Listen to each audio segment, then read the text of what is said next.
आप सभी हिंदी प्रेमियों को मेरा प्रणाम। मेरा नाम है शिव प्रकाश और टीजीटी हिंदी की इस कक्षा में आप लोगों का बहुत बहुत स्वागत करता हूँ। आज का ये जो लेक्चर है इसमें आप लोग देखेंगे कि जो वर्णों के भेद हैं वह अल्प प्राण और महाप्राण के रूप में यहाँ पर हम आपको चर्चा करेंगे। और ये जो व्याकरण की कक्षा है ये आगे भी ऐसे ही कंटिन्यू चलती रहेगी। उम्मीद करता हूँ आपको जो भी मैं यहाँ पर समझा रहा हूँ वो काफ़ी अच्छा समझ में आ रहा होगा। तो कृपया वीडियो को लाइक और शेयर जरूर कर दीजिए ताकि हमारा मनोबल बढ़ सके और हम लोग इस प्लेटफार्म को यानी कि इस मंच को और भी बड़ा कर सके और मिल करके हिंदी साहित्य को समृद्ध और सुदृढ़ बना सकें। तो देखते हैं दोस्तों, तो आज हम लोग यहाँ पर देखेंगे वायु। वायु कह लीजिए या इसी को प्राण कह लीजिए। प्राण के आधार पर वर्णों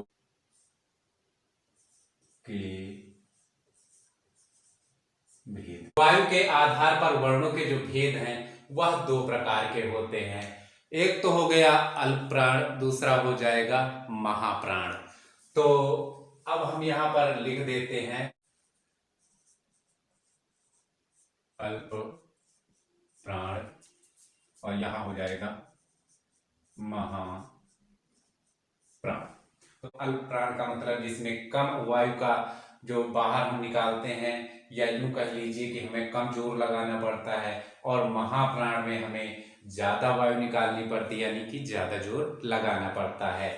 तो पहले हम देख लेते हैं यहाँ पर अल्प प्राण के अंतर्गत कौन कौन से आएंगे। तो वर्गीय व्यंजनों का जो व्यंजनों का, अब वर्गीय व्यंजनों का मतलब ये हुआ कि जो का से लेकर के मा तक जो 25 के 25 हमारे वर्ण है वर्णमाला के, तो उनका जो वर्गों की बात की गई है, मतलब कि वर्गीय व्यंजन मतलब जो का वर्ग है, उसके बाद चा वर्ग है, टा वर्ग है, इस तरह से तो उनकी बात यह वर्गीय व्यंजनों की की जा रही। तो वर्गीय व्यंजनों का जो पहला हो गया, उसके बाद ये नक्की नक्की रख लीजिए, तीसरा हो गया और पांचवा जो वर्ण है ये जो हो जाएंगे वो क्या हो जाएंगे, अल्प प्राण हो जाएंगे। पांचवा वर्ण ये क्या होगा, अल्प प्राण होगा।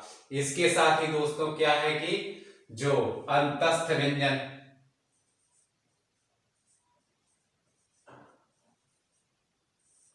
अंतस्थ व्यंजन, अब इसके अंतर्गत कौन कौन आते हैं तो आप लोग जानते हैं य र ल व, ये जो है वो आ जाएंगे। उसके बाद दोस्तों साथ में इसके जो है वो आ जाएंगे सभी स्वर, जो कि 11 के 11 स्वर हैं हमारे, वो भी इसी में आ जाएंगे। तो और सभी स्वर लिख लीजिए, सभी स्वर इसी में यानी कि अल्प प्राण के अंतर्गत आते हैं। इसके बाद दोस्तों हम इसी प्रकार से देखते हैं महाप्राण। तो अब जो भी कुछ बच गया वो सब महाप्राण में डाल दीजिए। तो क्या क्या बच गया हम देख लेते हैं यहाँ पर। वर्गीय व्यंजनों का वर्गीय व्यंजनों देंगे, दूसरा और चौथा, जो चारवां है यानी चौथा, यह वर्ण हो जाएंगे। सभी जितने भी हैं सभी के सभी ऊष्म व्यंजन, ऊष्म व्यंजन। अब ऊष्म व्यंजन के बारे में आप लोग जानते ही होंगे, मैं पिछले भी वीडियो में पढ़ा चुका हूं, अभी भी मैं आगे और समझाऊंगा।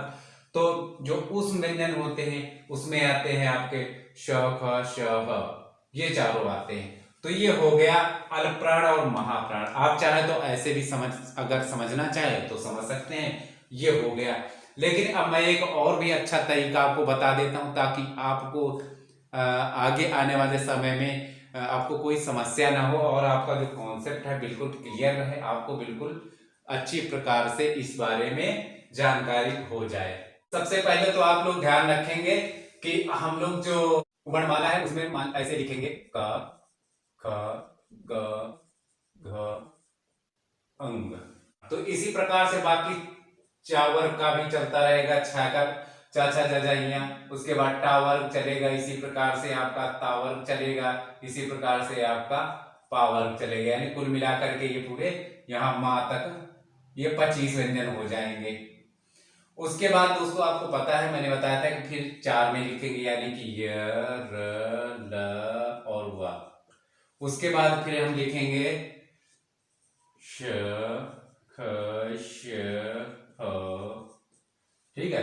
तो ये हो जाएगा। और इसके बाद दोस्तों जो बचा है हमारे वो 11 सभी स्वर, 11 स्वर, सभी स्वर कह लीजिए, 11 स्वर। 11 स्वर करने से क्या है कि आपको कभी भी परीक्षा में प्रश्न पूछेगा तो उसके लिए आपका थोड़ा सा कॉन्सेप्ट क्लियर रहेगा, तो आपको थोड़ा सा याद रहेगा कि हाँ भाई स्वर 11 ही हमें लगाने हैं, क्योंकि वहां पर हो सकता है कई सारे ऑप्शन देते। तो 11 हमारे स्वर हो जाएंगे। अब यहाँ पर इसको जो य र ल व है इसको बोलेंगे हम अंतस्थ, अंतस्थ, अंतस्थ व्यंजन, जो कि अभी मैंने आपको समझाया था। और यहाँ पर इसको बोलेंगे हम ऊष्म व्यंजन, ये चारों श ख श ह, ऊष्म व्यंजन। अब ये जो 11 स्वर हैं वह हो गए। अब दोस्तों यहाँ पर हम लोग कैसे शुरू करते हैं, तो यहाँ पर हम इस प्रकार से कोई चीज आप मान लीजिए कि मान लिया कि हमें 2 आदमियों के बीच में, यानी कि अल्प प्राण और महाप्राण के बीच में एक बंटवारा करना है, और हम कुछ चीजें, यानी कि पहले हम एक इस लाइन को उठाएंगे, इस वाली लाइन को, और लेकर के हम वितरण शुरू करेंगे। तो भैया पहले लिख लेते हैं हम अल्प, अल्प प्राण, और उसके बाद इधर हो जाएगा महाप्राण। अगर ये तरीका आपको अच्छा लगता है तो आप लोग ऐसे भी कर सकते हैं। तो सबसे पहले मैं यहां उठाऊंगा का वर्ग को और यहां पर बांटना शुरू कर देता हूं। तो मैं पहले प्राण को देता हूं, लो भाई पकड़ लो एक, ठीक। अगला मैं किसको दूंगा, इसको दे दूंगा। उसके बाद फिर अगला दूंगा इसको, क्योंकि इसका नंबर आ गया है। उसके बाद इसका नंबर आ गया है, और उसके बाद ये यहां पर इसको दे दिया। अब भैया हमारे पास तो हो गया खत्म। अब मैं फिर दूसरे को उठाता हूं इसी प्रकार से, चा वाले को, चा वर्ग को। तो चा वर्ग को जब मैं उठाऊंगा तो यहां पर रखू, सबसे पहले मैं इधर से चल रहा हूं तो मुझे यही मिलेगा, आपको यही ध्यान रखना है। तो यहां पर आकर के मैं इसी को देना शुरू करूंगा। तो इसको मैंने दे दिया चा, और इसको दे दिया आकर के छा, भैया आप भी ले लो। उसके बाद इसको दे दिया जा, इसको दे दिया झ, और इसको दे दिया या, ठीक। अब ये खत्म हो। अब फिर हम इधर आए, अब हमने टावर को उठा लिया, टावर को उठा करके हम लेकर के आए, फिर इधर ही आए, चूंकि पहले इसी को हम देना यहीं से शुरू करते हैं। तो यहाँ पर हो जाएगा ट, और इधर हम ठा दे देंगे, इधर डा दे देंगे, इधर ढा दे देंगे, और इधर अड़। तो ये हो गया। इसके बाद फिर हम वापस आएंगे और यहाँ पर पहुंचे तो भाई हमारे पास ये बचा है ता वर्ग। अब ता वर्ग को हम उठा करके यहाँ से चलेंगे, आकर के फिर इसको देना शुरू करेंगे। तो हम दे देते हैं इसको ता वर्ग, क्या ता, और यहाँ पर था, द, ध, ना। और उसके बाद फिर हम आते हैं, हम पा को पकड़ेंगे, पा वर्ग को हमने उठाया और लेकर के फिर आए और मिलाइए, और इसको हम देना शुरू कर देते हैं। तो हो जाएगा प, फ, ब, भ, म। तो हमने इसको दे दिया भैया, हमारा हो गया यहाँ पर खत्म। अब खत्म हो गया तो हम क्या करेंगे, अब हम हमारे पास अभी बचे हैं क्या, अंतस्थ व्यंजन। तो अब हम क्या करेंगे, इन चारों के चारों अंतस्थ को उठा लेंगे यहाँ से, ठीक है। अब चूंकि हम पहले ही जा रहे हैं, अब ये सब क्या है, ये देखो चारों भैया एक साथ में, ठीक है, ये अलग तो होंगे नहीं। तो हम क्या करेंगे, इनको उठा करके, जैसे मैं इधर आया तो भैया यही पहले बैठा मिल गया, मैंने इसी को पकड़ा दिया, ले भैया तू पकड़ ले यार।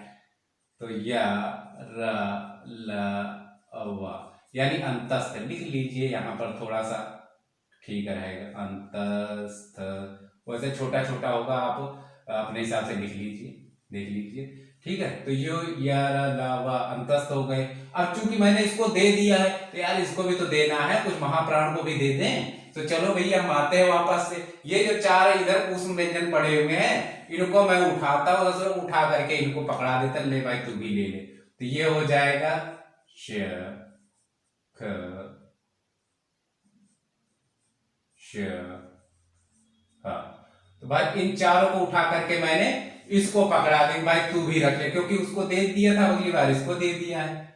इधर लिख लो ऊष्म, ताकि आपको याद रहे थोड़ा सा। और एक बार आपका याद हो गया तो हमेशा हमेशा के लिए जिंदगी भर आपको ये बार बार नहीं पढ़ना पड़ेगा, सारा अल्प प्राण महाप्राण की जय हो जाएगी। उसके बाद क्या हुआ, अब भाई उसको तो दे आए, अब फिर आए उठाने, तो यहाँ पर हमें तो ये मिल गए भैया 11 स्वर। तो भैया इसको भी हमने उठा लिया। अब उठा करके जा रहे थे, अब ये तो मिल गया, अब ये सब पूरे इकट्ठे, आपने देखा इकट्ठे पड़े हुए। तो अब हमें क्या उठा, भैया पहले यही मिला तो उसको तो दे आए थे, ये बोला भाई मुझे भी दे दे, तो भैया इसको दे देता हूं मैं, लो भैया 11 स्वर। तो भाई हमारा ये हो गया प्राण और ये हो गया महाप्राण। तो मुझे लगता है ये वाले ट्रिक थोड़ा सा, अब ट्रिक कह लीजिए, जो भी कुछ कह लीजिए, काफी अच्छा लगा होगा।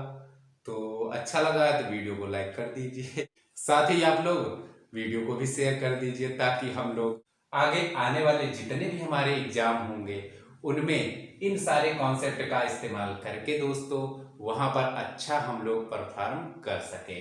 तो ये तो हो गया हमारा अल्प प्राण और महाप्राण का पूरा कॉन्सेप्ट। अब दोस्तों हम अगले वीडियो में देखेंगे कि घोष और अघोष का जो कॉन्सेप्ट चलता है उसके बारे में हम अगली आने वाली कक्षा में पढ़ेंगे, यानी कि अगले वीडियो में वो चीजें हम देखेंगे। मिलता हूं अगली कक्षा में, तब तक के लिए जय हिंद जय भारत। वीडियो देखने के लिए आप सभी का बहुत बहुत